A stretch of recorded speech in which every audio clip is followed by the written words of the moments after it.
ఇద్దరు ఫ్రెండ్స్ కూర్చొని ఉన్నారు వాళ్ళ ఇంట్లో మాట్లాడుకుంటూ. సరదాగా మాట్లాడుకుందాం అనుకుంటున్నారు. ఈలోగా వాళ్ళ అబ్బాయి ఎలా వస్తున్నాడు. ఆ ఫ్రెండ్ ఏమన్నాడంటే, వేడి వేడిగా ఉన్న గటగట తాగేదేంట్రా అన్నాడు. బాగా సమ్మర్ కదా, వేడిగా ఉంది వాతావరణం. గటగట తాగేదేముంది, వేడిగా ఉన్నా సరే ఊదుకోకుండా జ్యూసు లేదా కూల్ డ్రింక్ తాగేస్తాం అన్నాడు. ఇలా వాళ్ళ అబ్బాయి వచ్చాడు. ఏంట్రా పరీక్షలు రాసావా, అన్ని పరీక్షలు కరెక్ట్గా రాసావా, అయినా ఏంటి ఫెయిల్ అయ్యావు, ఆశ్చర్యంగా ఉంది అంటే, అవును డాడీ, మార్కులు రావాలంటే జవాబులు కూడా రాయాలంట కదా, అసలు నువ్వు చదువుతున్నావంటరా, అసలు నువ్వు చదువుతున్నావా, హోంవర్క్ చేస్తున్నావా అని గట్టిగా చెవి మెలిపెట్టాడు. అబ్బా వదులు డాడీ, నువ్వు ఇంత బద్ధకస్తుడు ఏంట్రా నాయన, నువ్వు ఇంత బద్ధకస్తుడు, చదవట్లేదు. అసలైన బద్ధకస్తుడు ఎవడ్రా అంటే, అసలైన బద్ధకస్తుడు ఎవరు డాడీ, హెచ్డబ్ల్యూ అంటే హోంవర్క్ అమ్మతో నాన్నతో చేయించేవాడు డాడీ అని, నేనే డాడీ, వదులు డాడీ అని పారిపోతాడు పిల్లాడు. అమ్మో, అసలు పిల్లలకి ఏం చెప్పలేకపోతున్నాం అని చెప్పి ఇద్దరు మాట్లాడుకుంటూ ఉంటారు. సరే కానీ ఇందాక ఎక్కడితో ఆపావు, మాట్లాడుకుందాం.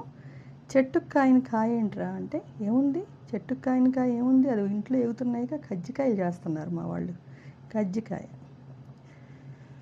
అని. కొరివితో తలగొక్కోవడం ఏంటి అంటే ఏంటి, అది స్మోకింగ్ చేస్తున్నాడు అప్పుడే. సిగరెట్ చేతితోటి ఇలా తలకు గోక్కోవడమే, కాలుతుంది కదా. ఇలా ఎక్కడికక్కడ అక్కడ ఉన్న సిట్యుయేషన్ని వాళ్ళు చమత్కారంగా మాట్లాడేస్తున్నారు. సరే, కథా కబుర్లు ఎప్పుడు చోటు చేసుకుంటాయి, ఇదిగో ఇప్పుడు చెప్పుకుంటున్నాంగా మనం, కడుపు నిండా మెక్కినప్పుడే చెప్పుకుంటూ ఉంటాం.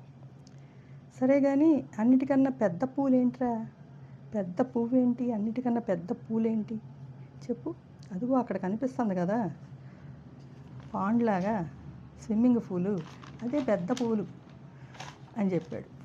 అన్నిటికన్నీ అలా చెప్పేస్తాంటే, సరే నేను ఈసారి అడుగుతాను చెప్పు, ఏబీసీలో కూల్గా ఉండేదేంట్రా, ఏసీ మధ్యలో ఉన్న బీరా అని చెప్పాడు.